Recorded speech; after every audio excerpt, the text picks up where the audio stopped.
ये जो स्टोरी है उनके बेस्ट फ्रेंड की है जिसका नाम मिशेल है और उनके बॉयफ्रेंड मयंक की। बट एक इवेंट में मयंक ने मिशेल को देखा और कहते हैं ना लव एट फर्स्ट साइट, वो मयंक को मिशेल से हो गया था। अब यहाँ से मिशेल की लाइफ में एक ट्विस्ट आना स्टार्ट होता है, जो मतलब जितनी भी खुशियाँ थी वो धीरे धीरे सब ख़त्म होनी स्टार्ट हो रही है। तो कहना है किसी की नज़र लग गई, मतलब नज़र लग गई। अब एक रात क्या होता है, मिशेल सो रही थी तो सोते सोते वो एकदम से उठी। उसको लगा कि मतलब किसी ने उसको कंट्रोल किया हुआ है। उसने वॉमिट किया, खून की उल्टी करी और खून की उल्टी में लौंग का एक जोड़ा निकला। वो एक लड़की की वॉइस नहीं, वो मिशेल की वॉइस नहीं थी, वो कुछ और ही वॉइस आ रही थी उसके साथ साथ में। तो मिशेल ने एकदम से, आज तक उसने अपने पापा से बदतमीज़ी से बात नहीं करी और उसने अपने पापा को बोला तू लेके जाएगा मुझे हॉस्पिटल, तू लेके जाके दिखा। तो जैसे ही मयंक वो खाने की प्लेट लेके जाता है रूम में, वो देखकर चौंक जाता है। बेसिकली मिशेल एक मरा हुआ चूहा खा रही थी कच्चा। और एक चीज़ और मयंक ने नोटिस करी थी, मिशेल के जो बॉडी पार्ट्स थे वहाँ पर कहीं ना मतलब रेड रेड ना मार्क हुए हुए थे। और मिशेल चिल्ला रही थी कि मेरे को दर्द होता है। मतलब जब वो रहती थी ना रूम में अकेले, तो वो डेली मम्मी को ही बोलती थी कि मम्मी मुझे ऐसा लग रहा है कि जैसे कि मुझे ना कोई नोच रहा है। जब उसको लेके गया, मिशेल को लेके गए पंडित के पास, तो पंडित ने देखते ही बोल दिया कि आप अब क्यों लेकर आ रहे हो उसको, ये तो मरने वाली है। जैसे उसने खाया, उसने उल्टियाँ और उसकी उल्टी में ना उसकी बॉडी के जो मांस के टुकड़े थे ना वो भी आ रहे थे। तो अब क्या हुआ, उन्होंने बोला कि पंडित जी ने कि जानोगी नहीं कि किसने करा।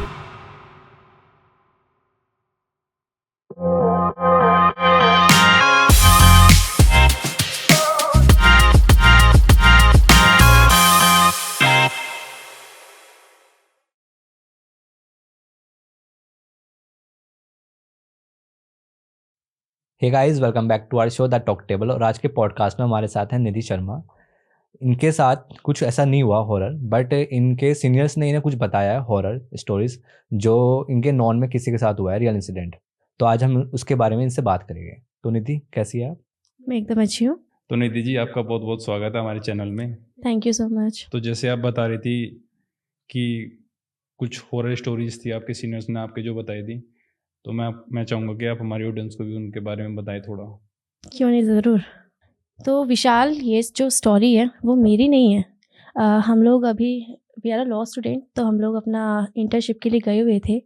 तो वहाँ पर जो सीनियर्स होते हैं हमारे, जिनके अंडर हम वर्क करते हैं, हम लोग ऐसे ही बैठे हुए थे एक दिन। तो उन्होंने मुझे बोला कि क्या आप भूतों पर बिलीव करते हो क्या?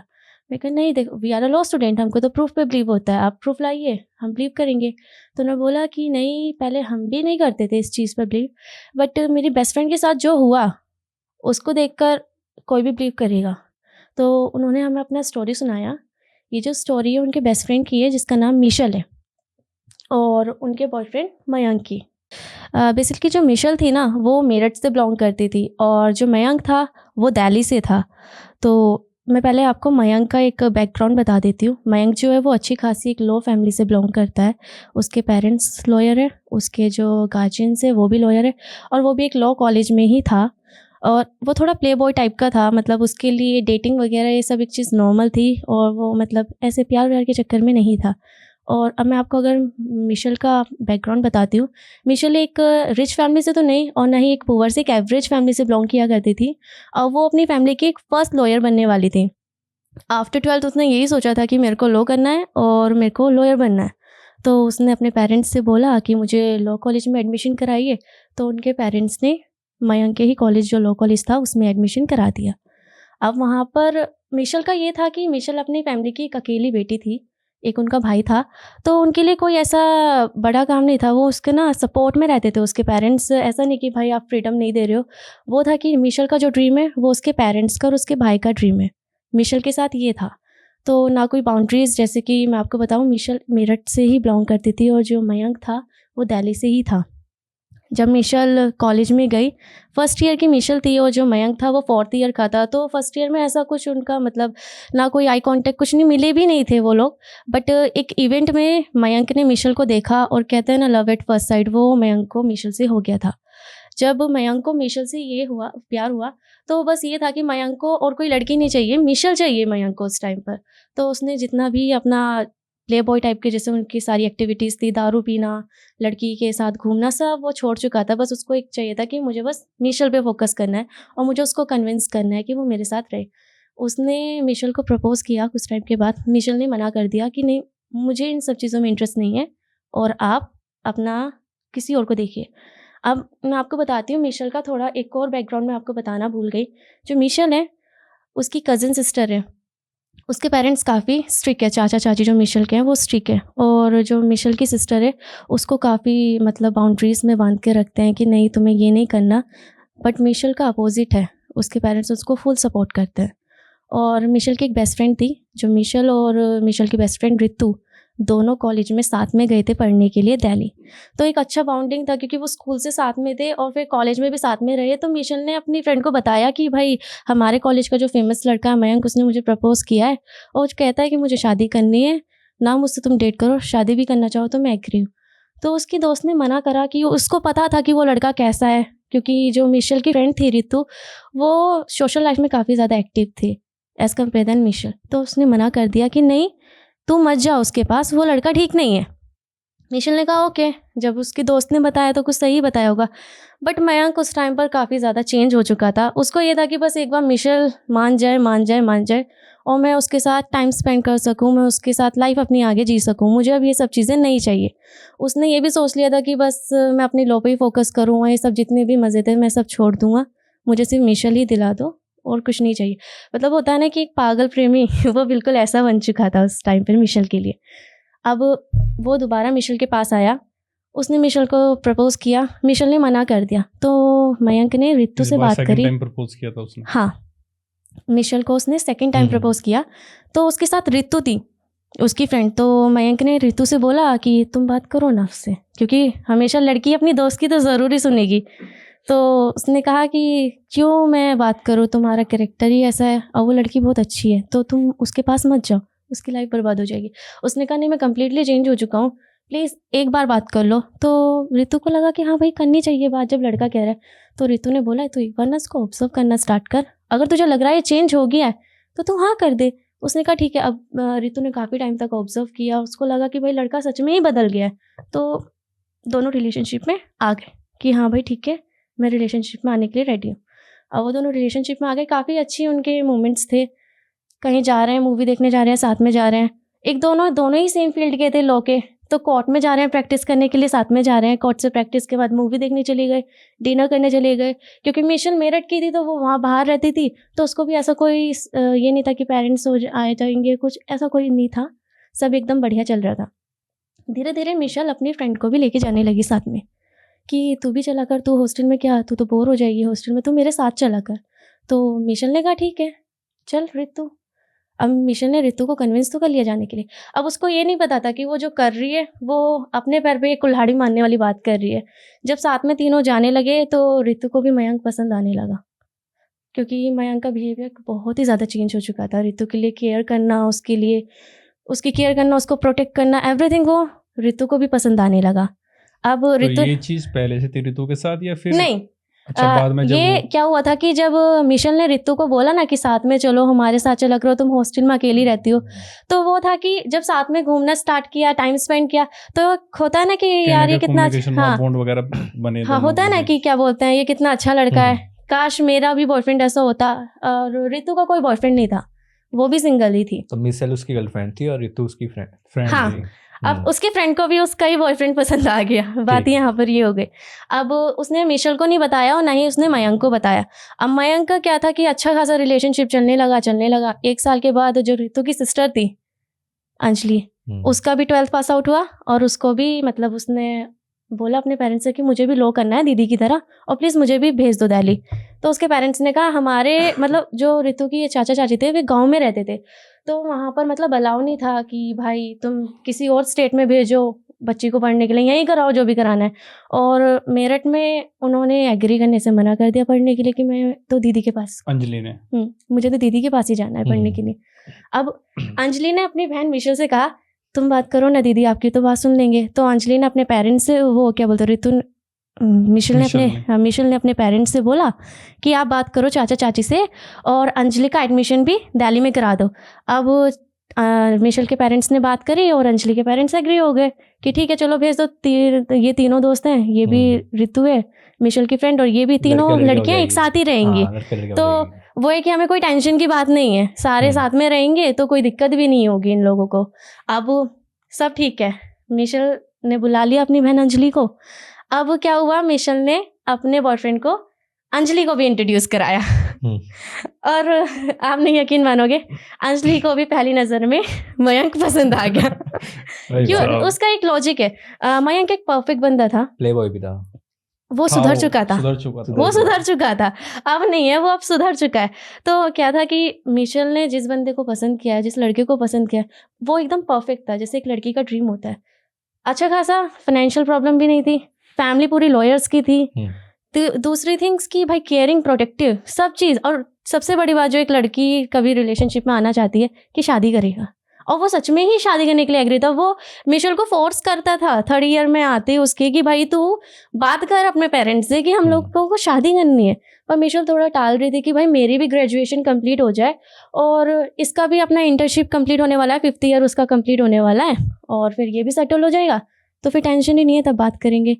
तो अब क्या हुआ, पहले जाते थे मिशेल, ऋतु, मयंक घूमने, अब जाते थे मिशेल, ऋतु, अंजलि और मयंक। अब चारों जाते हैं साथ में। अब जैसे होता रहा, सब लोग घूमते रहे, अच्छा टाइम स्पेंड होने लगा। अब क्या हुआ, जो मयंक था वो सेटल हो चुका था अपनी लाइफ में, उसका कॉलेज कंप्लीट हो गया है। कॉलेज कंप्लीट होने के बाद वो अपना दिल्ली के कोर्ट में जा चुका है, अपने फादर के साथ ही ये सारे केसेस वगैरह हैंडल करने लगा है। हाँ, सब चीज़ उसकी अच्छी चल रही है। तो अब मयंक ने उसको मिशेल को फोर्स किया कि अब जाकर बात करो पेरेंट्स से, अब मैं भी सेटल हूँ। तो मिशेल ने कहा इस बार करूँगी पक्का। तो वो अपने घर आई आफ्टर एग्ज़ाम। अब आफ्टर एग्ज़ाम उसने कहा ठीक है मैं कर लूँगी बात, कोई दिक्कत की बात नहीं है, आप मेरे पे ट्रस्ट करो।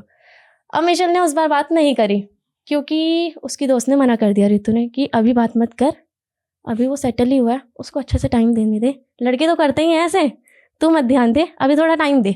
तो मिशेल ने कहा ठीक है, दोस्त बोल दिया तो ठीक ही है। हाँ, वो स्टार्टिंग से उसकी बात सुन रही थी और सब अच्छा चल रहा था, तो दोस्त की बात वो मानेगी ज़रूर। तो उसने बात नहीं करी। अब जब वो आफ्टर वेकेशन दिल्ली वापस आई मिशेल, तो उनके बीच में लड़ाई झगड़ा होने लगा कि भाई तूने क्यों नहीं बात करी थी, मैंने बोला था ना। तो ऑलमोस्ट कितने साल तक सही चली सब चीज़ें? इन लोगों की 3 साल तक। 3 साल तक। जब मिशेल 3rd ईयर में आ गई थी ना, तो जो मयंक था उसका 5th ईयर कंप्लीट हो गया था, वो कोर्ट में जा चुका था प्रैक्टिस के लिए। तो अब मिशेल ने कहा कि अभी थोड़ा टाइम दो ना यार, अभी हमें कितना टाइम ही हुआ है, अब तुम एकदम से शादी के लिए बोल दो, तुम सेटल हो, तुम्हारी फैमिली मुझे थोड़ी ना एक्सेप्ट करेगी, मैं सेटल थोड़ी ना हूँ, और तुम रिच फैमिली से बिलोंग करते हो, मैं तो एवरेज फैमिली से बिलोंग करती हूँ, मुझे थोड़ी ना एक्सेप्ट करेंगे कोई। तो उसने कहा ये प्रॉब्लम है, चल तो आज घर ही चल। उसको घर ले गए। तो उसने अपनी फैमिली से इंट्रोड्यूस कराया मिशेल को कि ये मम्मी मिशेल है और मैं पसंद करता हूँ। उसके पेरेंट्स को मिशेल एक नज़र में पसंद आ गई थी क्योंकि मिशेल काफ़ी सुंदर थी, और दूसरी थिंग वो लॉ फील्ड से ही बिलोंग करती है, तो उनको कोई दिक्कत ही नहीं है भाई, वकील मिल रही है बहू, उनको तो कोई दिक्कत ही नहीं है। पूरी फैमिली ऑलरेडी वकील की थी। हाँ, हम ढूंढते, इसने ढूंढ दी। और क्या ही चाहिए उनको। तो उन्होंने कहा कि ठीक है हम एग्री हैं और अपनी फैमिली से बात कर लो, इंगेजमेंट वगैरह करा देंगे। अब मिशेल को ये था कि भाई अब तो ये सच में सीरियस है, अब मैं बात करूँगी। तो वो एग्ज़ाम से पहले ही, जब उसका नया सेमेस्टर स्टार्ट हुआ था, उसका अगस्त में सेमेस्टर स्टार्ट हुआ था, वो अक्टूबर में ही अपने घर चली गई कि एग्ज़ाम से पहले मुझे इस सेमेस्टर से पहले बात करनी है फैमिली से। हो गई, उसने अपने पापा से बात करा, उसके पापा ने कुछ नहीं बोला। उसने अपनी मम्मी को बताया, भाई को बताया, तो उसके पेरेंट्स ने मना कर दिया कि नहीं, क्योंकि जो मयंक था वो दूसरी कास्ट से बिलोंग करता था और जो मिशेल थी वो दूसरे से, गुप्ता और दूसरा जाट। अब उनके पेरेंट्स ने मना कर दिया कि भाई हम तो बनिया है, हम तो अपनी कास्ट में लड़की देंगे भाई, हम क्यों दें किसी दूसरी कास्ट में। तो उसने मयंक को बोला, मिशेल ने, कि पेरेंट्स नहीं मान रहे हैं, अब मैं क्या करूं। तो उसने कहा इतनी सी बात है, मतलब लड़का सच में पागल हो चुका था लड़की के लिए। उसने अपनी फैमिली से बात करी कि ऐसे ऐसे बात है, मिशेल की फैमिली नहीं मान रही। तो अगले दिन ही उसकी फैमिली मिशेल के घर पहुंच गई। भाई वाह। हाँ, बात करने के लिए उन्होंने मनाया, उसकी फैमिली ने वापस भेज दिया कि हम नहीं करेंगे। उसकी फैमिली फिर कुछ टाइम के बाद दोबारा गई मयंक की फैमिली कि प्लीज़ आप मान जाइए, बच्चों की खुशी है और हमारे घर में सब चीज़ें हैं भाई, आपकी बच्चे खुश नहीं रहे, वो खुश ऐसा नहीं कि दुखी रहेगी, खुशी रहेगी वो। तो उन्होंने एक मोमेंट पे होता है ना कि हाँ भाई बच्ची की भी खुशी है, तो उन्होंने कहा ठीक है। और स्टार्टिंग से ही मिशेल का सपोर्ट करते रहे पेरेंट्स, तो कोई दिक्कत भी नहीं हुई आगे। तो ऐसी सब चीज़ें ठीक हुई और एक डेट फिक्स हो गई है उनकी इंगेजमेंट की। अब इंगेजमेंट से पहले एक ट्विस्ट आता है, जो मिशेल की फ्रेंड थी रितु, उसने मयंक को प्रपोज कर दिया। भाई ऐसा। हाँ, उसने मयंक को प्रपोज कर दिया कि जो मेरी सीनियर थी, जो ये मुझे स्टोरी बता रही है, उन्होंने कहा कि जो वो स्टोरी बता रही है वो ही वो रितु है। अच्छा, रितु ने स्टोरी जो सारी senior narrate थी करी मेरी। है। जो कोर्ट में थी, मुझसे बड़ी हैं वो, तो उन्होंने ही बताया कि मैं ही वो रितु हूँ, जिसने आपको पूरी स्टोरी बताई। स्टोरी हाँ। बताई है। कि मैंने ही हम्म। मयंक को प्रपोज कर दिया था। और जब मैंने उनको प्रपोज किया तो उन्होंने मुझे रिजेक्ट कर दिया, क्योंकि वो मिशेल को पसंद करते थे। और मेरा भी कोई ऐसा इंटेंशन नहीं था कि भाई हाँ मुझे हाँ ही मिले, क्योंकि मैं नहीं चाहती थी कि एक ऐसा टाइम आए कि जहाँ पर मैं ये रिग्रेट फील करूँ कि हाँ भाई मैंने नहीं बोली ये बात अपनी दिल की। होता है ना कि जैसे बोलते हैं कि जब आप मरने की कगार पर रहें और एक रह जाए कि हमने ये बात नहीं बोली, काश बोल देते, तो वो नहीं चाहती थी जो मेरी सीनियर थी रितु। उन्होंने कहा मैंने बोल दिया। और मयंक ने खुद ने मुझसे ये बात बोली कि तुम्हें मिशेल को ये बात बताने की ज़रूरत नहीं है कि तुमने मुझे प्रपोज किया, क्योंकि मैं नहीं चाहता कि उसकी इतनी अच्छी दोस्त उससे दूर हो। और इतने टाइम की उनकी मे बी 8-9 साल की दोस्ती थी। अब लॉ भी साथ में कंप्लीट होने वाला था, स्कूलिंग भी उन्होंने साथ में ही, मतलब बीच में मिड में आई थिंक 8th स्टैंडर्ड से स्टार्ट करी थी साथ में, तो काफ़ी पुरानी दोस्ती हो जाती, तो वो नहीं चाहते थे कि टूटे। अब सब ठीक था, उन्होंने भी लेकिन अपने जितनी पुरानी दोस्ती थी, जो उसने स्टेप लिया वो सही नहीं था फिर उसके हिसाब से।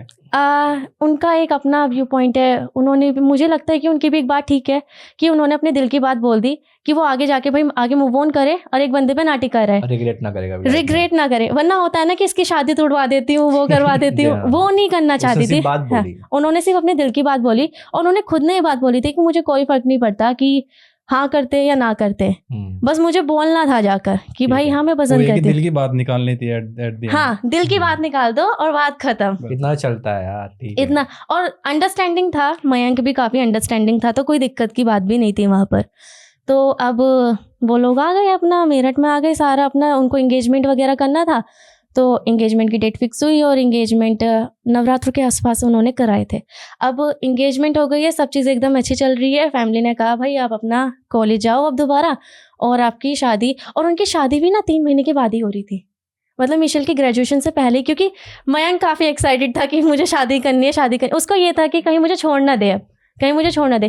कहते हैं ना कि लड़की जितना आगे बढ़ती जाती है अपनी लाइफ में, वो उसे ना ज़्यादा से ज़्यादा और अच्छे लोग मिलते जाते हैं। कहते हैं कि बेटर के चक्कर में ना, बेस्ट के चक्कर में बेटर को देखना शुरू कर देते हैं। तो वही उस चीज़ से वो डर रहा था कि भाई मैं तो संभाल रहा हूँ, सामने वाला पता नहीं कैसे हो, उसको क्या सिखा दे, क्या हो जाए हम दोनों के रिश्ते में। और मयंक अब चाहता भी नहीं था कि जब से रितु ने उनको प्रपोज किया था कि कोई और आए कि भाई कोई मिशेल को ही प्रपोज कर दे, वो हाँ कर दे। ये रितु वाली बात मिशेल को पता थी? हाँ, नहीं उसको नहीं पता थी, उसको बाद में पता चली थी ये बात। ठीक है, जब लास्ट में पता चलता है ना कि उसकी लाइफ में आगे क्या होने वाला है मिशेल की में, उसको बाद में पता चलती है। अब मैं बताती हूँ आगे क्या होता है कि वो लोग अपना कॉलेज जाने से पहले, होता है ना रिलेटिव्स आपको कॉल करके बुला लेते हैं कि प्लीज़ रह के जाओ अपना। मामी कॉल कर लेती है कि फिर शादी के बाद पता नहीं कब आना हो बेटा तेरा, ससुराल में रहेगी। तो पहले मामी के घर होकर आ गई, फिर चाचा के घर होकर आ गई, क्योंकि अंजलि ने बुला लिया था, दीदी आप हमारे घर भी रह के जाओ।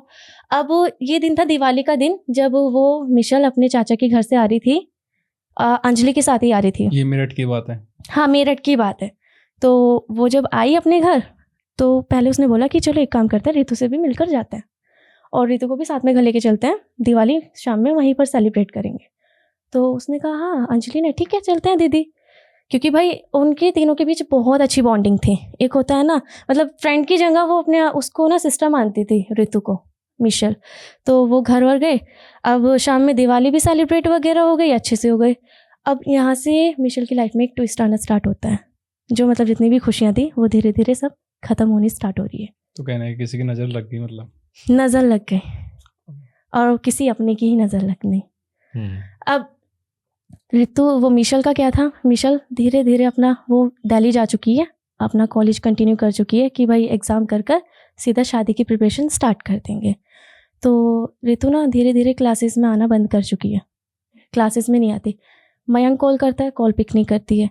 हॉस्टल में जो रितु का और मिशेल का, दोनों का, जो रितु मिशेल की बेस्ट फ्रेंड है रितु, उन दोनों का एक ही रूम था ना, वो रितु से बात करती है, बस अकेले लेटी रहती है, कोई कुछ बात नहीं करनी। 1 हफ्ता निकल गया है ऐसे। तो मतलब उसने, रितु ने बोला मयंक से कि पता नहीं क्या हो रहा है रितु को, एक बार जाकर तुम बात करो।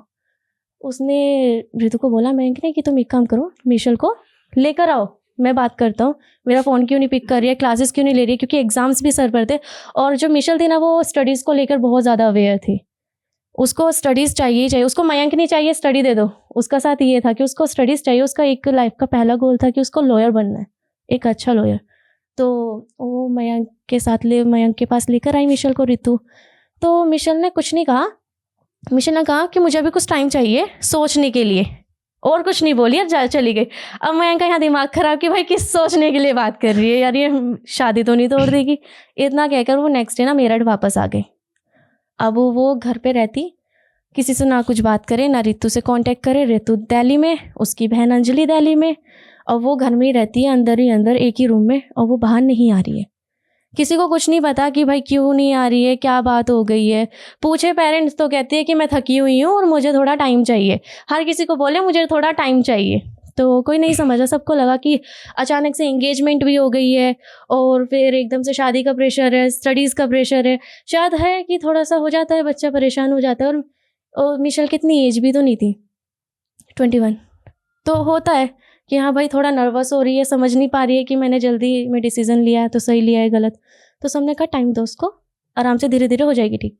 अब एक रात क्या होता है, मिशेल सो रही थी, तो सोते सोते वो एकदम से उठी। उसको लगा कि मतलब किसी ने उसको कंट्रोल किया हुआ है, उसको नहीं समझ में आ रहा है कि क्या हो रहा है। वो सीधा अपने मम्मी के रूम में जाती है, मम्मी पापा के पास, और मम्मी से कहती है मुझे ऐसा लग रहा है कि जैसे कोई मुझे कंट्रोल कर रहा है, मुझे बहुत अजीब लग रहा है, प्लीज़ आप मुझे पानी ला के दो। तो उसकी मम्मी ने कहा ठीक है मैं लेकर आती हूँ पानी, तो बैठ। उसने जैसे ही पानी पिया, उसने वॉमिट किया, खून की उल्टी करी, और खून की उल्टी में लौंग का एक जोड़ा निकला उसकी मम्मी एकदम परेशान, क्या हुआ। मिशेल एक अचानक से रोई कि मुझे नहीं पता मुझे क्या हो रहा है, प्लीज़ मुझे बचा लो। और इतना कहते ही वो बेहोश हो गए। उसके घर वाले उसको तभी के तभी हॉस्पिटल लेके गए, उसका फुल बॉडी चेकअप वगैरह कराया, एवरीथिंग इज़ फाइन, कोई दिक्कत नहीं है, कोई परेशानी नहीं है। वो उठती है, खुद ही उठती है अचानक से। जब डॉक्टर से पूछ रहे थे, डिस्कस कर रहे थे कि इसको क्या हो रहा है, वो कहती पापा मैं तो ठीक हूँ, चलो घर चलते हैं, शादी भी तो है मेरी, तैयारी करनी है। तो उसके पापा कहते हैं कि रुक जा, पर तू बीमार है, तूने खून की उल्टी करी है, एक दिन तो रुक जा। कहते नहीं मैं ठीक हूँ, चलो घर चलते हैं, देखो मैं एकदम ठीक तो हूँ, फिट हूँ, शायद कुछ खा लिया होगा इसलिए हो गया होगा। तो उसके पापा कहते हैं कि रिपोर्ट में भी जब कुछ नहीं आया है तो भैया ठीक है चलते हैं घर, क्या दिक्कत है। तो वो घर चले गए। अब वो घर चले गए, शाम के टाइम वो दोबारा अपने रूम में जाके सो गए। अब फिर रात में उसको दोबारा वही चीज़ें हुई, वो सो रही थी, अचानक से उठी, उसको ऐसा लगा जैसे कोई उसको कंट्रोल कर रहा है। वो परेशान सी हुई और वो ना अपनी मम्मी के पास जाके कहती है मम्मी मुझे ना घुटन हो रही है, ऐसा लगा कोई मुझे कंट्रोल कर रहा है। वही सेम वर्ड्स दोबारा बोल रही है, और आप एक काम करो मेरे लिए ना पानी लेकर आओ।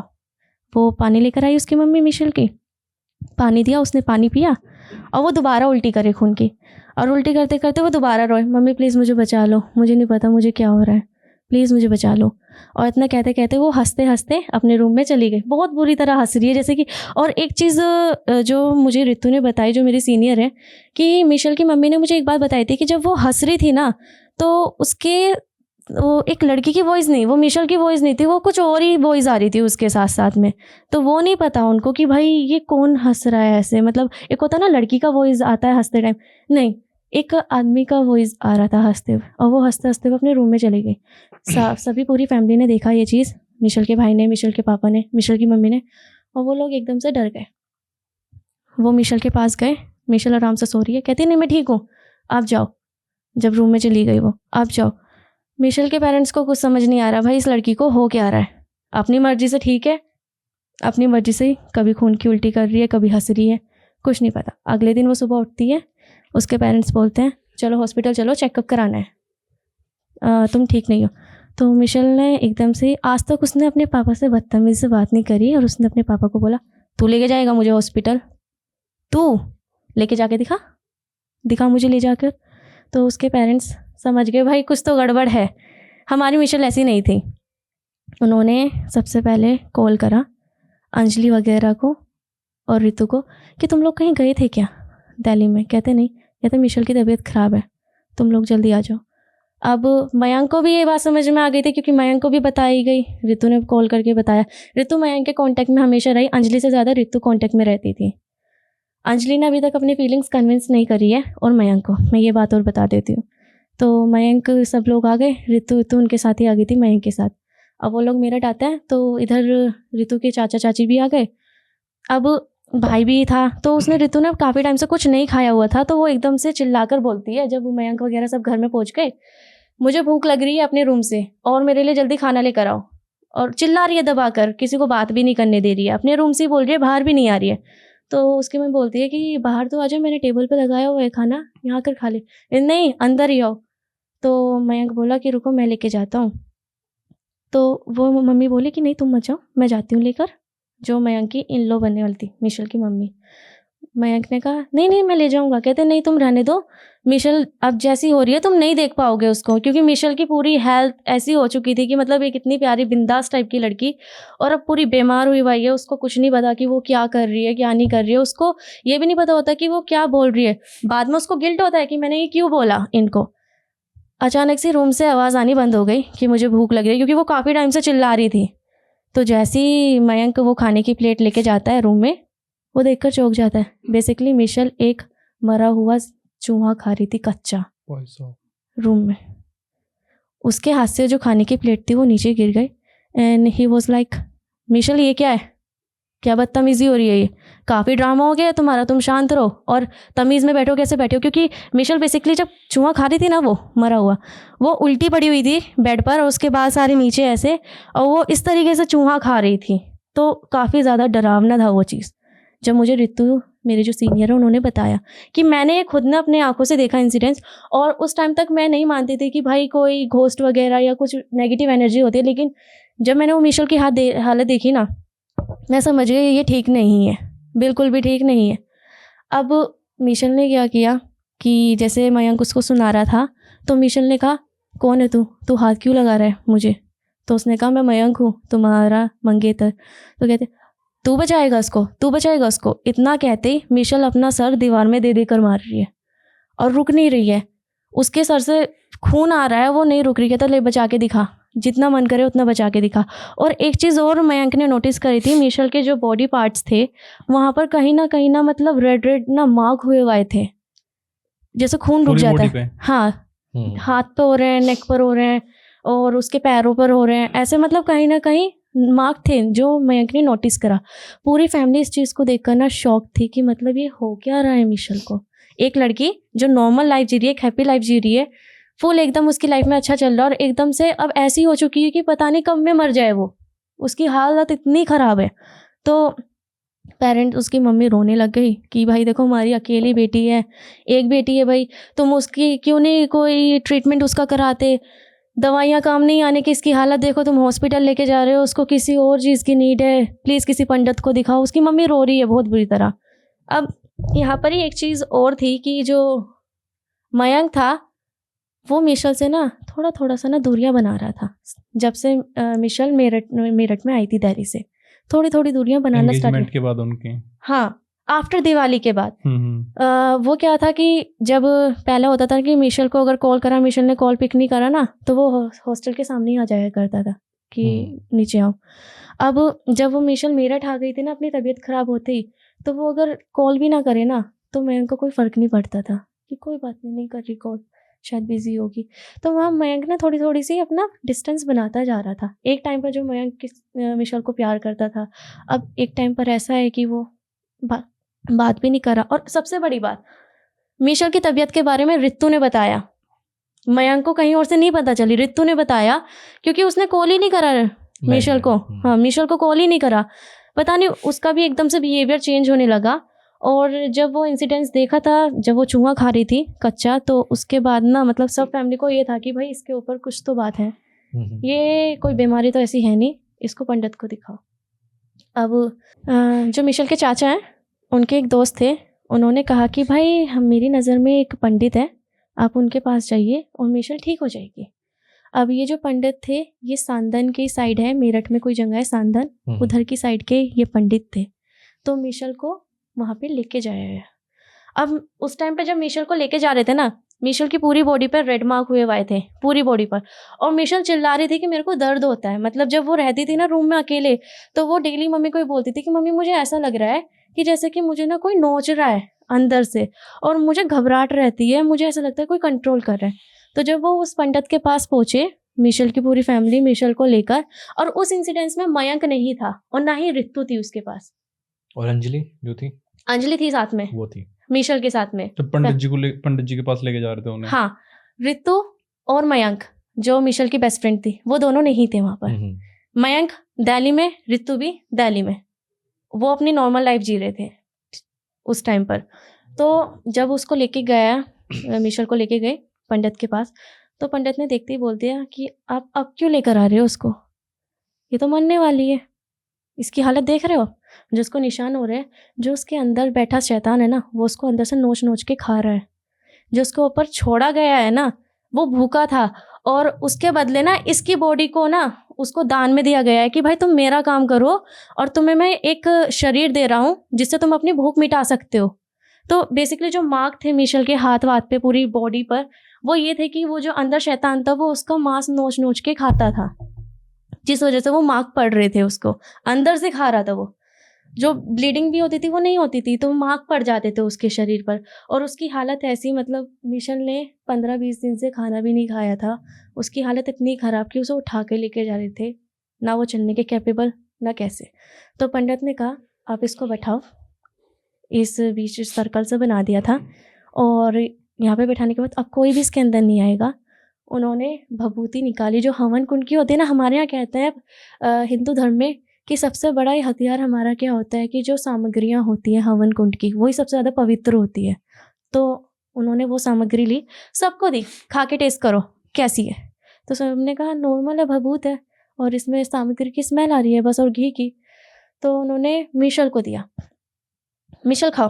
कहते नहीं नहीं नहीं, इसमें बदबू आ रही है, मैं नहीं खा रही है, तो सड़े हुए चीज़ जैसे इसमें पता नहीं क्या सड़ा हुआ है वो लग रहा है मेरे को, मैं कैसे खा सकती हूँ। कहते नहीं तुम खा के देखो इस चीज़ को। जैसे उसने खाया, उसने उल्टियाँ उल्टियाँ उल्टियाँ, और उसकी उल्टी में ना उसकी बॉडी के जो मांस के टुकड़े थे ना वो भी आ रहे थे। उसको अंदर से इतनी बुरी तरह खा चुका था वो जो शैतान था उसके अंदर। उन्होंने पूजा पाठ कर, आइडेंटिटी थी भाई कोई सी बहुत मैं आपको बताती हूँ क्या था उसके अंदर और किसने करा। बहुत बुरी उसकी हालत हो चुकी थी। तो पंडित ने पूजा वूजा करी, पूजा वूजा कर कर उसको एक ताबीज़ दिया, और ताबीज़ देने के बाद उससे कहा कि सबसे बड़ी बात, सब लोगों से दूर रहना, और इसको जो रखना है मिशेल को, वो मंदिर घर में रखना, अलग रूम में भी मत रखो, ना से बाहर जाने देना। और 7 दिन के बाद मैं खुद आऊँगा तुम्हारे घर को मतलब एक होता है ना कि कहते हैं कि हाँ शुद्धिकरण करने, और कहते हैं कि घर में कीले ठोकते हैं पड़ी हुई, उससे जो नेगेटिव एनर्जी होती है वो घर के बाहर रह जाती है, घर में नहीं आती है। तो मैं वो करने आऊँगा, आप तब तक इसको मंदिर घर में इसका बिस्तर लगाइए और उसको वहीं रखिए, और मंदिर घर से बाहर ना आइए और घर से बाहर ना जाए, वरना मैं नहीं बचा पाऊँगा और ना ही मेरे पास कोई जिम्मेदारी है कि भाई आपकी बेटी के साथ क्या हो रहा है क्या नहीं हो रहा है। तो उन्होंने ऐसे ही करा। अब मिशेल थोड़ा थोड़ा सा मतलब ये था कि पेरेंट्स से बात कर रही है नॉर्मली होकर, मंदिर घर में उसको रखा हुआ है, डेली पूजा हो रही है मंदिर घर में। एक चीज़ और बताती हूँ, मिशेल की फैमिली ना पूजा में ज़्यादा ध्यान नहीं देती थी, आज कर ली कल कर ली। और कहते हैं कि किसी घर में अगर एक सप्ताह से ज़्यादा पूजा ना करी जाए तो उसमें भगवान का वास नहीं होता। जो पूजा कर कर हम भगवान का वास रखते हैं अपने घर में, वो नहीं रहता है।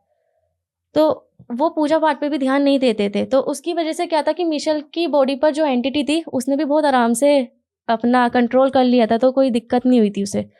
अब 7 दिन के बाद मिशेल के घर आते हैं वो पंडित जी, और उन्होंने अपनी जो पूजा थी उनकी उन्होंने करा, उन्होंने कीले वगैरह लगाई पूरे घर में, पूरे की घर को कीलों से एकदम अच्छे से कवर कर दिया, पूरा कवर कर दिया था उनको। तो अब क्या हुआ, उन्होंने बोला कि पंडित जी ने कि जानोगी नहीं कि किसने करा, तो आप बताओ किसका नाम आया होगा? रितु। आपका? विशाल आप बताइए किसका नाम आया होगा? या तो मयंक या रितु, उसकी बहन अंजलि। भयंकर, मैं बोलने वाला था अंजलि वैसे, पर मैं इस वजह से रुक गया कि मगर तो सगी बहन है इसकी यार, कजन थी, कजन बहन थी ना। और पता है आपको, जो मिशेल थी ना वो अंजलि का अपना साइड लेती थी। मैं बताती हूँ, जो मैंने आपको स्टार्टिंग में बताया था कि जो मिशेल थी ना उसके पेरेंट्स काफ़ी सपोर्टिव थे। बेशक वो भी गांव से बिलोंग करते थे, कुछ टाइम बाद वो सिटी में आ गए थे, बट मिशेल का ये था कि उनके साथ फैमिली के साथ बहुत अच्छी बॉन्डिंग रखती थी। मिशेल एक बिंदास टाइप की इंसान थी, हर किसी के साथ ना अपनी कंपनी एकदम मस्त, आप ठीक हो, हाँ मैं भी ठीक हूँ, बिल्कुल एकदम ऐसी टाइप की बंदी थी। तो उसको ना हर कोई जल्दी पसंद कर ही लिया करता था। तो और दूसरी बात ये होती थी, मिशेल का जो ब्रदर था वो भी काफ़ी सपोर्टिव था उसके लिए, और उसके पेरेंट्स भी।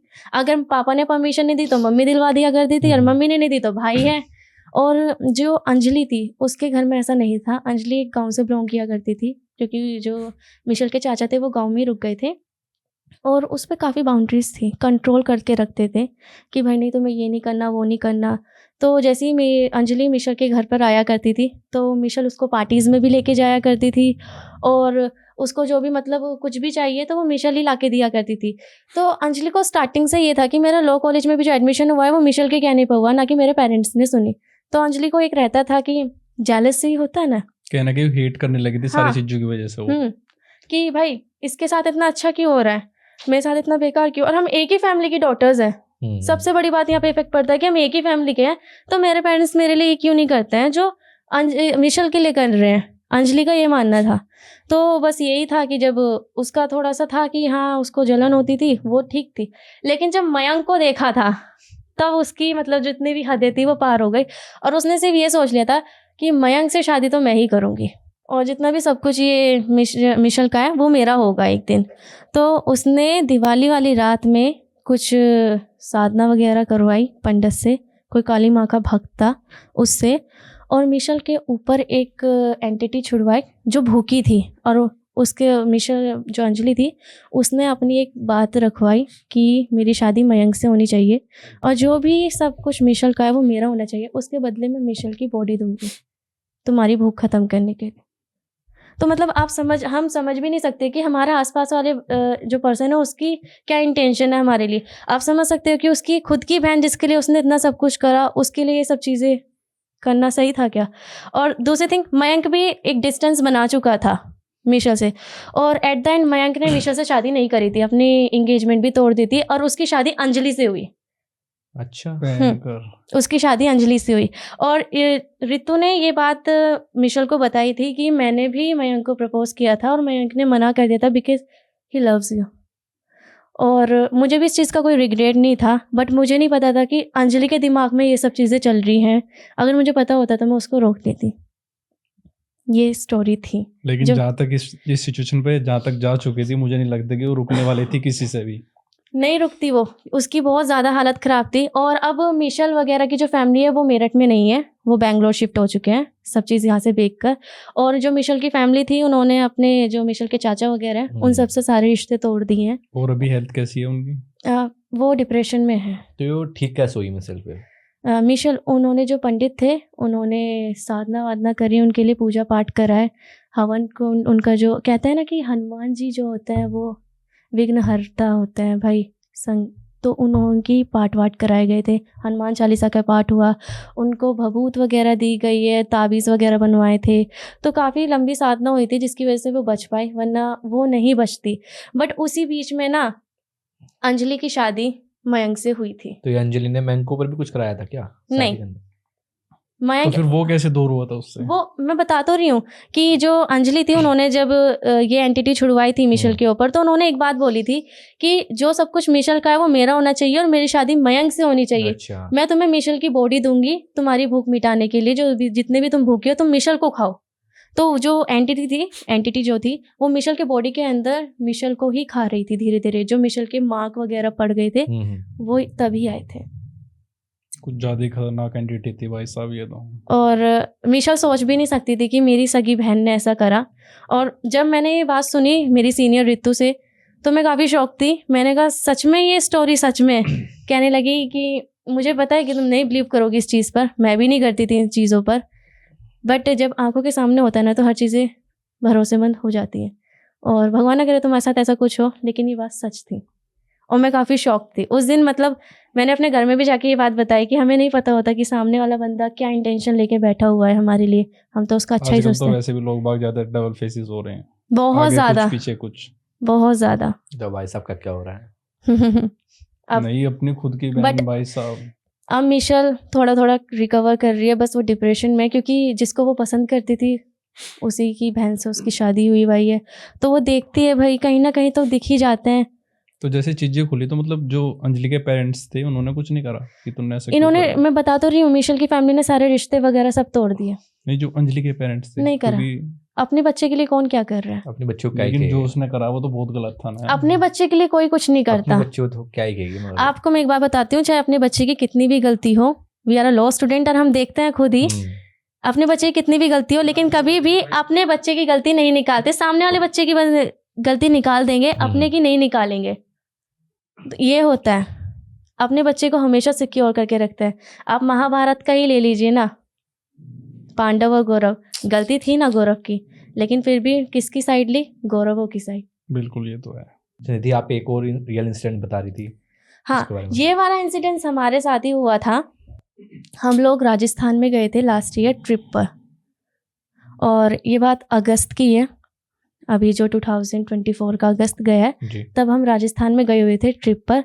अब इस ट्रिप में थे, मेरा भाई था, मेरा रियल ब्रदर, और उसके कुछ सीनियर्स थे और मेरे कुछ सीनियर थे। मतलब एक होता है ना कि चलो भाई घूमने चल रहे हैं तो चलो ठीक है चलते हैं। तो हम लोगों का भी यही था कि चलो भाई, मेरा ये फर्स्ट ट्रिप रहा था, और फर्स्ट ट्रिप में मैं कभी नहीं भूल पाऊंगी इस चीज़ को, कि मतलब ऐसी चीज़ें मैंने फेस करी हैं फर्स्ट ट्रिप में।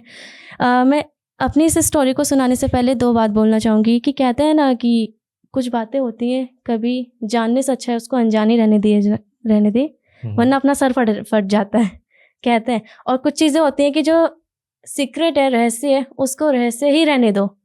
ज़्यादा जानने की कोशिश करोगे तो एक दलदल की तरह उसमें धंसते चले जाओगे। जी। कहते हैं ना, बिल्कुल ये चीज़ हम लोगों के साथ हुई। हम लोग गए हुए थे राजस्थान ट्रिप पर। अब जब ट्रिप पे जाते हैं ना, कहते हैं ना पेरेंट्स नहीं होते हैं तो बस फिर तो चलो आराम से जहाँ मन करे, मौज मस्ती चल रही। पूरी मौज मस्ती एकदम, ऐसा हमारे साथ था। सारे और- टीनेजर्स थे, चलो। हमारा प्लान भी कैसे बना कि मतलब हम कॉलेज में थे, बोले कल चलेंगे ट्रिप पर, ठीक है चलो चलते हैं। तो अपना सुबह के टाइम निकल गए हम भी ट्रिप पर कि भाई चलो चलते हैं। अब मैं काफ़ी एक्साइटेड थी, मेरा पहला ट्रिप था, मैंने कहा यार चलो चलते हैं। अब मेरे कुछ सीनियर्स थे, मेरे लॉ डिपार्टमेंट के सीनियर्स थे, मैं नाम बताऊंगी, पीयूष, आकाश और आयुष। और मेरे भाई की साइड से थे एक तो फैज़ान भैया थे और एक हसन भैया थे, और कुछ हमारे यहाँ पे लड़कियाँ भी थी। मेरे भाई की सीनियर सौम्या और मेरी क्लासमेट थी तनु और सोनम। हम लोग गए थे, सब लोग थे, आराम से। उन्होंने कहा चलो ठीक है, 500 तू डाल, 1000 तू डाल, चलो चलते हैं जिसका अपना। जितना है चलो, बस ट्रिप चलो मारनी है। गाड़ी है ही अपनी, पेट्रोल के पैसे दे दो। ऐसा था। हम लोग चल दिए, राजस्थान पहुंचे। अब हम ना स्टार्टिंग से एक बात सुनते हैं कि सबसे ज़्यादा जो नेगेटिव एनर्जी होती है वो राजस्थान में होती है। मैंने काफ़ी सुना है इस चीज़ को।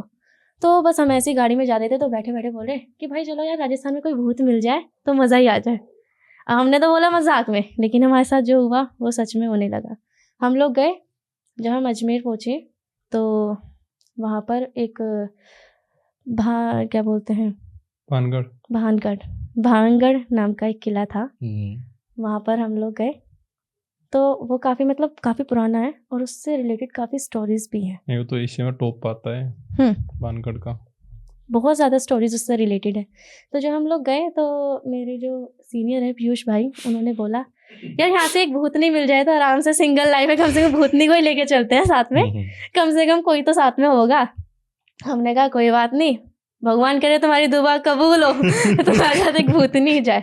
हम उस टाइम मजाक में थे, सच में हमें नहीं पता था कि कुछ सीरियस ऐसा होने वाला है। अब हम लोग ऐसे ही बैठे हुए थे, घूम रहे हैं, फिर रहे हैं, खा पी रहे हैं, आराम से सब चीज़ें सही चल रही हैं। हम भानगढ़ वहाँ पहुँचे किले में। तो वहाँ पर रहता है ना कि जो रहते हैं राजस्थान में रहते हैं तो उनका अपने एक अलग अलग स्टोरी है उसको लेकर। कुछ का अलग स्टोरी है, कुछ का अलग स्टोरी है। बट जो एक कॉमन स्टोरी थी वो ये थी कि जो ये भानगढ़ किला बनाया गया था ये 1500 सेंचुरी के आसपास ही बनाया गया था। और आमेर के राजा थे भगवान दास, उन्होंने अपने बेटे माधव सिंह के लिए बनाया था ये किला 1573 के समथिंग। और जब ये किला बना था, इस किले में काफ़ी अच्छा, जैसे होता है ना एक अच्छी सिटी होती है, मेरठ सिटी को ले लो, काफ़ी लोग हैं, खुशहाल है, सब एकदम अच्छा चल रहा है, बिल्कुल ऐसी उसी किले में जो बनाया था उसमें एकदम अच्छे से जीवन सब अच्छा चल रहा है, सबका लाइफस्टाइल, कोई दिक्कत नहीं है, सब लोग रह रहे हैं अच्छे से। अब वहाँ पर हुआ क्या, तो जब हम वहाँ पे पहुँचे तो काफ़ी स्टोरीज हमें सुनने के लिए मिली। तो जैसे मैंने आपको बताया कि जो ये भानगढ़ का किला बनाया गया था वो माधव सिंह के लिए बनाया गया था। उनके पिता भगवान दास ने बनाया था 1573 के समथिंग। जो हमने उनसे सुना स्टोरी, जो वहाँ पर एक अंकल थे वो बता रहे थे हमको ये स्टोरी। और उस टाइम पर उस किले में काफ़ी अच्छी लाइफस्टाइल थी, सब लोग खुश रहते थे, जैसे एक परिवार की तरह रहते हैं, जैसे सब लोग एक सिटी में रहते हैं, ऐसी बिल्कुल सब चीज़ें एकदम नॉर्मल थी वहाँ पर, कोई दिक्कत नहीं थी। अब उसको एक हॉन्टेड प्लेस बना दिया गया, बट वहाँ पे ऐसा कुछ भी नहीं था। वहाँ पर एक राजकुमारी रहती थी, माधव सिंह की बेटी, मैं नाम भूल रही हूँ उनका, रत्नावती नाम की, हाँ रत्नावती नाम की एक राजकुमारी थी 18 साल की। कहते हैं कि उस किले की सबसे सुंदर लड़की जो थी वो राजकुमारी रत्नावती ही थी, और उनकी एक झलक देखते ही ना हर कोई दीवाना हो जाता था उनका। कहते हैं ना बला की खूबसूरती, बिल्कुल ऐसे उनकी खूबसूरती के कुछ कह ही नहीं सकते हम उनकी खूबसूरती को, जो हमें बताया गया हिस्ट्री में। और होते थे उनके लिए काफ़ी रिश्ते आया करते थे, पर वो कभी एक्सेप्ट ही नहीं करती थी कि मतलब जैसे मैं राजकुमारी हूँ तो मुझे उसी के कैपेबल का एक मेरा राजकुमार होना चाहिए, तभी हाँ वर होना चाहिए मेरा, तो तभी भाई मैं शादी करूँगी, मैं ऐसे किसी के घर नहीं जा सकती, उनका ये कहना था। अब क्या होता है, रिश्ते आते हैं, राजकुमारी मना कर देती है, रिश्ते आते हैं, राजकुमारी मना कर देती है। अब एक दिन राजकुमारी बाजार में गई सामान लेने के लिए। अब सामान लेते लेते उनको इत्र होते ना, पहले तो इत्र चलते थे, तो वहाँ पर वो खरीदने के लिए चली गई।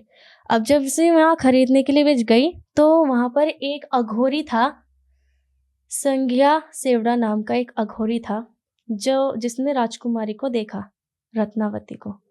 अब रत्नावती की एक झलक और वह अघोरी पागल।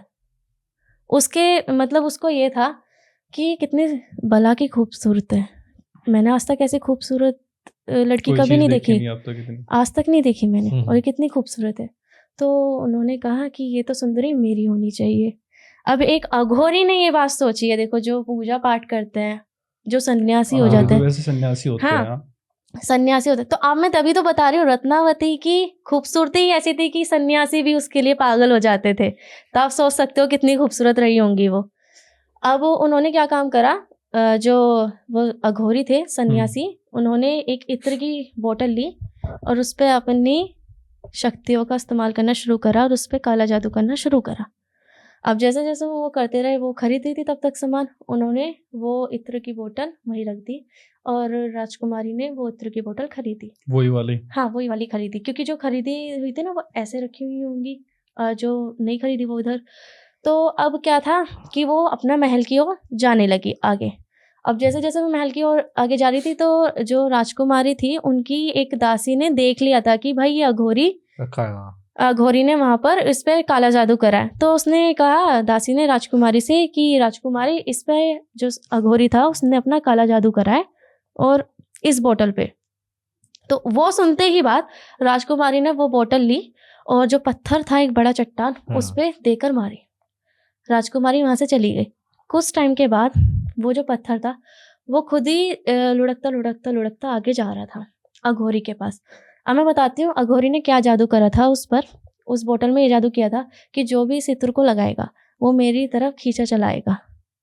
तो वो गिर चुका था पत्थर पर। तो मतलब कहने की वो जितना प्यार था वो अघोरी की तरफ जा रहा था पत्थर के रूप में। हाँ, जो पत्थर था वो जा रहा था। अब अघोरी अपना पूजा कर रहा था वहां पर, अब वो पत्थर सीधा अघोरी के ऊपर जाकर गिर गया, लग गया। वहां पर ही अघोरी की मृत्यु हो गई। मृत्यु से पहले उसने एक श्राप दिया था कि जो भी इस किले के अंदर है वो मारा जाएगा, कोई भी यहाँ पे सही जीवन अपना नहीं जी पाएगा, और सब लोग एक बहुत ही बुरी मौत मरेंगे यहाँ पर, कोई भी एक अच्छी मौत नहीं मरेगा। और जो मरने के बाद किसी को मोक्ष प्राप्त नहीं होगा, सारी आत्माएं इसी किले में रहेंगी, बाहर इनको किसी को मोक्ष नहीं मिलेगा। कुछ टाइम के बाद ही उस किले पर दूसरे राज्य वालों ने हमला कर दिया, जिस हमले में राजकुमारी भी मारी गई, सब मारे गए। अब तब से ही बोलते हैं कि जो उस किले में आवाज़ें आती हैं वो उन्हीं सभी लोगों की आत्माएं हैं, और कहते हैं कि शाम में वहाँ पर कोई नहीं जाता, मना है। इनफैक्ट उस किले में कोई गवर्नमेंट ऑफिस भी नहीं है। होता है ना कि हिस्ट्री को जानने के लिए भाई वहाँ पे करते हैं, रिसर्च वगैरह करते हैं, दिन में होती है कोई ऑफिस भी नहीं है इस डर की वजह से। और जो भी गया है वो शाम में वो वापस नहीं आया। तो बस ये स्टोरी सुनने के बाद मेरे ग्रुप में तो बस कि भाई हमें तो जाना है, हम तो देखेंगे सच में ऐसा है भी या नहीं। अब मना भी करा सब लोगों ने कि नहीं भाई, मैंने आपको स्टार्टिंग में बोली थी ये चीज़ शुरू होने से पहले कि कभी भी किसी रहस्य को रहस्य ही रहने दो, उसको जानने की कोशिश मत करो, हम दलदल में धंसते चले जाते। अब हम लोग सब लोग अपना आ गए होटल में, अपना खाना वाना खाया हुआ है, सब अपने अपने रूम में, लड़कियां अपने रूम में, लड़के अपने रूम में। अब मेरा भाई मुझे कॉल करके बोलता है, कार्तिक कि यहाँ पे सब जिद कर रहे हैं किले में जाने के लिए, बता। मैंने कहा भाई मैं नहीं जा रही। अब मेरे ग्रुप में भी लड़कियां, चलो चलते हैं देखेंगे। अब आपको ना मैं एक चीज़ आपको बताऊंगी कि मैं जैसे लड़की हूँ, लड़कों से ज़्यादा ना लड़कियां एक्साइटेड होती हैं चीज़ों को देखने के लिए। या तो ये रीज़न है कि पहले फ्रीडम नहीं थी, तो फ्रीडम में तो अब लड़कियां ज़्यादा जानने की कोशिश करती। लड़कों से पहले लड़कियां कह रही हैं चलो चलते हैं। अब मेरे साथ ये सिचुएशन थी, मैं जाऊँ या ना जाऊँ, जाऊँ या ना जाऊँ, मैं अकेले क्या करूँगी, मैं भी चल दूँगी, कोई बात नहीं। अब हम लोग चल दिए, दो गाड़ियाँ भरी, अपना चल दिए। हमने काफ़ी दूर 500 मीटर से पहले ही हमने अपनी गाड़ी रोक ली, पैदल पैदल जा रहे हैं, सोच रहे हैं जाएं ना जाएं, जाएं ना जाएं। सुबह का टाइम था, रात का? शाम का। शाम के वक्त 7 बज रहे थे उस टाइम। लगे 5-6 बजे के आसपास उसमें एंट्री बंद हो जाए, लेकिन हाँ अच्छा, मना हो एंट्री बंद जाती है, चुकी थी। साफ मना हो जाती है। बोर्ड भी लगा रखे हैं हाँ गवर्नमेंट ने। तो हम लोग जा रहे हैं, सोचे जाएं ना जाएं, जाएं ना जाएं, जाएं ना जाएं। अब आधों ने मना कर दिया कि हम नहीं जाते, चलो घर चलते हैं। वो ये क्योंकि सुनसान नहीं इतना था भाई, और ऊपर से जो स्टोरी बताई उससे ही हमारी हालत ख़राब है। अब रियल में कोई भूत नहीं आ गई साथ में तो बस भैया हो गया हमारा कल्याण। तो हमारा भी यही था सबका। अब हम लोग ऐसे ही बैठे हुए थे थोड़ा सा कि जाए ना जाए, जाए ना जाए। तो ग्रुप में से एक लड़के ने बोला कि जो भी जाएगा, फैजान भैया, कि जो भी जाएगा मैं ट्रिप के पैसे मैं भरूंगा, पूरी ट्रिप के। तो अब फिर तो टीम बट गई है कि भाई टीम ए टीम बी, जो जाएगा उसके ट्रिप के पैसे फ्री, ये उठाएगा, वो फ्री हो जाएगा। हाँ। अब सब आधे थोड़े से आगे गए, आधों ने मना कर दिया। अब हमारे ग्रुप में पीयूष शर्मा जो मेरे सीनियर है भैया, वो और एक आयुष, ये दोनों एग्री हो गए, हम दोनों जाएंगे। हम ही कहते हैं ना जाट नहीं डरता किसी से। आयुष भैया जाट थे और पीयूष भैया पंडित थे शर्मा। तो कहता नहीं जाट नहीं डरता किसी से, हम तो जाएंगे। बस तो जाट बुद्धि आ गई थी, अब तो जाएंगे। अब तो जाएंगे, जाट बुद्धि आ चुकी है अब तो सब लोग आगे से गए। मैं सबसे पीछे, भाई मैं नहीं, मैं तो आराम से देख रही हूँ क्या हो रहा है। सबसे छोटी हूँ तो भाई मैं तो किसी से कुछ बोल भी नहीं रही, जाओ ना जाओ। बस एक बार बोला कि मत जाओ। होता है कि भाई चीज़ों से नहीं खिलवाड़ करना चाहिए। आप कहते हैं ना कि आप इन्वायरमेंट से थोड़ा सा खेलोगे तो वो आपके साथ थोड़ा सा खेलेगी, बस उसमें आपको ज़्यादा हार्म हो जाएगा, होता है ना। तो उन्होंने नहीं सुना, वो जाने लगे। लिटरली वो लोग अंदर भी नहीं गए थे, वो बाहर ही थे। थोड़ी देर के बाद हमें कुछ नहीं दिखाई दे रहा, अंधेरा हो रहा था, फ्लैश लाइट ऑन की हुई थी, तो फ्लैश लाइट से दिख रहा था कि भाई हाँ जा रहे हैं आगे।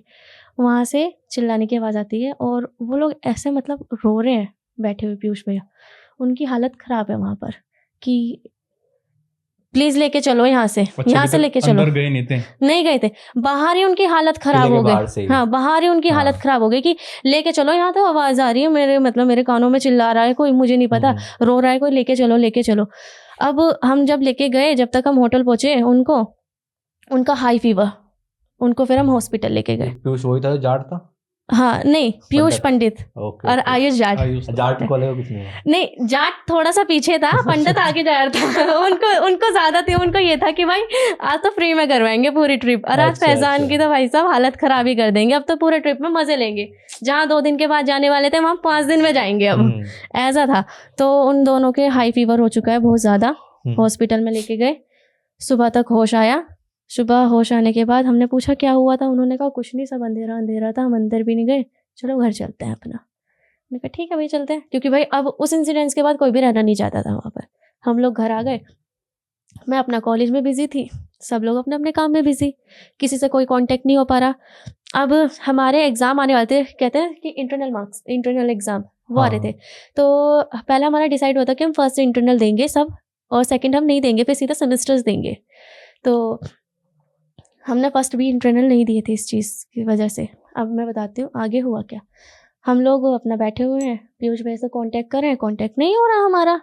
अब हम लोगों ने फिर आयुष को कांटेक्ट किया, तो आयुष कहता है पता नहीं भाई कहाँ पर है, चलो घर चलते हैं, आज मिलकर आते हैं। हम लोग घर गए।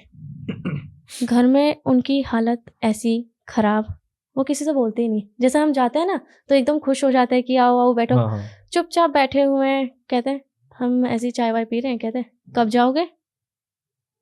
जाओगे ना घर ही? घर चले जाओ तो यहाँ क्यों रुक रहे हो? पता है ना मैंने बुलाया तुम्हें फ़ोन कर कर। तो हमने कहा अरे भैया आप तो बेइज्जती कर रहे हो मुँह पर। कहने लगे और क्या तुम्हारी इज़्ज़त करूँ? अपने घर जाओ। हम लोग आ गए तो हमने कुछ नहीं बोला। कुछ टाइम के बाद मैं आपको बताती हूँ, पीयूष भैया प्योर वेजिटेरियन, दारू से कोई हाथ नहीं लगाते, पूरे ब्रह्मचारी। कुछ टाइम के बाद हमने कहा भाई होगा कुछ होगा, चलो छोड़ो, कोई हो गया होगा। क्योंकि मैं एक पीयूष भैया की एक बात और बताती हूँ, वो बिल्कुल एकदम ऐसे हैं आज यहाँ लड़की दिख गई तो चलो नंबर लेने चल रहे हैं कल यहाँ लड़की दिख गई तो चलो नंबर लेने चल रहे हैं उनका ये था होंगे भाई बिजी किसी के साथ होंगे। तो हमने कहा चलो ठीक है कोई बात नहीं, करने दो मजे। हमने भी एग्जाम नहीं दिए, जब वो नहीं दे रहे तो हम नहीं दे रहे, जब हमारे सीनियर का कुछ नहीं बिगड़ा तो हमारा क्या बिगड़ेगा, हम भी अपने मजे में। अब एक हफ्ते के बाद आंटी का कॉल आता है, बेटा कुछ हुआ था क्या ट्रिप पर? मैंने कहा नहीं। कहता पीयूष बदला बदला लग रहा है। मैंने कहा क्या हुआ? कहता है आओ जाके आके देखो। हम सब लोग गए, हमने देखा पीयूष भैया ड्रिंक कर रहे हैं और चिकन खा रहे हैं। हम शौक, आप तो खाते भी नहीं थे। जो हमारे ग्रुप के फैज़ान भैया, उन्होंने कहा कि तुम तो खाया हो, तू तो खाता भी नहीं था, कैसे खा रहा है अकेले अकेले? फैज़ान भैया मुस्लिम है, मेरे बिना खा लेगा कमीना साला ऐसा उन्होंने बोला। तो वो कहते हैं तुझसे बोला मैंने, मेरा ग्लास कैसे लिया तूने? पूछा मुझसे। बहुत बदतमीज़ी से बात करने लगे। तो फिर आंटी ने बोला कि पता नहीं इसको क्या हो रहा है और हमें नहीं समझ में आ रहा इसको क्या हो रहा है, कुछ हुआ है क्या? हमने कहा नहीं कुछ नहीं हुआ। अब पहले तो वो सिर्फ घर में खाते थे, अब तो कॉलेज भी पी कर आ रहे हैं, पूरे झूले एकदम। हम लोग यहाँ से जा रहे हैं सामने से, उनको कुछ पता ही नहीं है कि कौन सामने से आया। हमने कहा पीयूष भैया कैसे हो? ऐसे एकदम बढ़िया, तू बढ़िया? मैंने कहा हाँ बढ़िया। एकदम आंखें लाल, किसी से कुछ एकदम अपनी मर्जी के हैं, बात कर ली ठीक, नहीं करी तो नहीं ठीक। उनके साथ हमें भी नहीं पता कि उनके साथ हो क्या रहा है, अब कुछ समझ में नहीं आ रहा। हमने कहा होंगे मस्त मौला अपना कुछ चीज़ चल रही होंगी। कोई पर्सन होता है कि भाई नहीं बताता अपनी लाइफ की चीज़, हम फोर्स भी नहीं करेंगे। और हम इतने भी उनके मतलब, एक होता है ना दोस्त होना, एक होता है जूनियर होना, तो भाई एक बाउंड्रीज में हमें रखनी पड़ती है। तो ऐसे ही हम लोग बैठे हुए थे। हमने कहा पीयूष भैया कुछ बात हुई है क्या? तो कहता है नहीं ऐसे कुछ बात नहीं है, तुझे कुछ लग रहा है? मैं कहा नहीं कुछ नहीं लग रहा। नॉर्मली वो एकदम बात करके गए। घर जाके उनका बिहेवियर एकदम चेंज हो गया।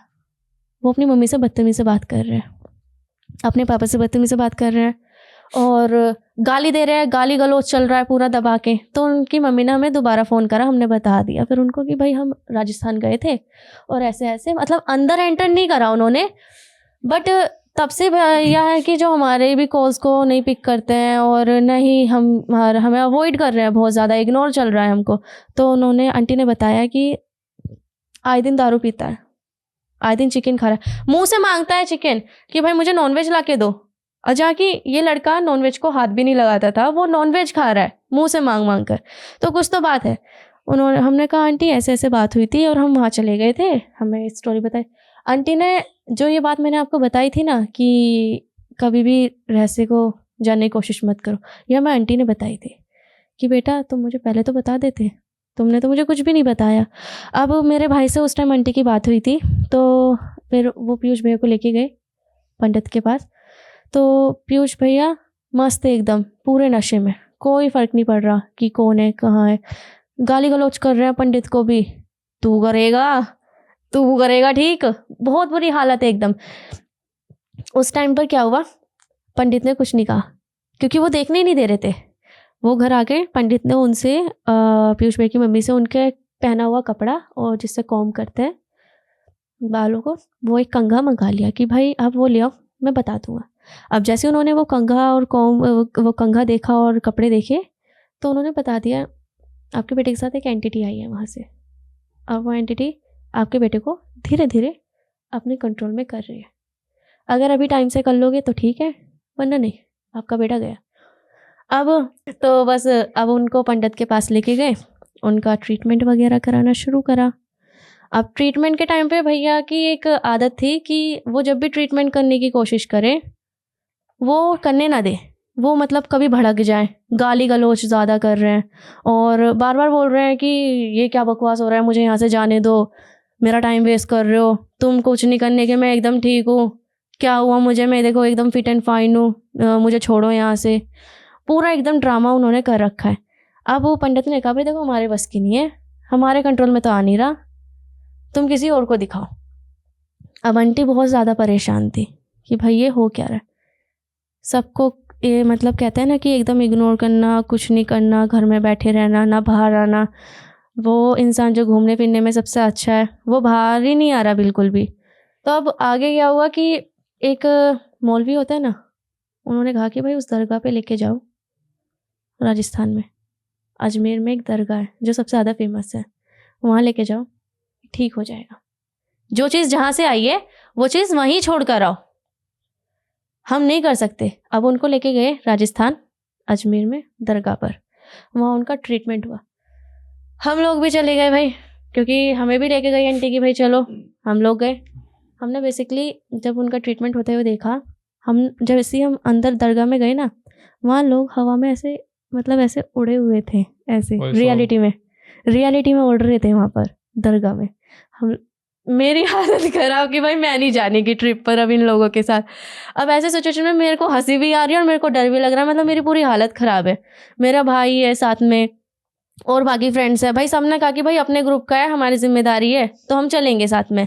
गाड़ी वाड़ी स्टार्ट करी भाई चलो। अब जब हमने वहाँ पे देखा ना अजमेर में कि भाई उस दरगाह में तो ऐसा हवा में उड़ रहे हैं, हमारी हालत ख़राब हो गई। मतलब सभी लोग हवा में उड़ रहे थे वहाँ? जिसके ऊपर नेगेटिव एनर्जी थी, जो ट्रीटमेंट चल रहा था, कोई हवा में उड़ रहा है, कोई ऐसा मतलब पूरी बॉडी ना बेंड की हुई है किसी ने अपनी।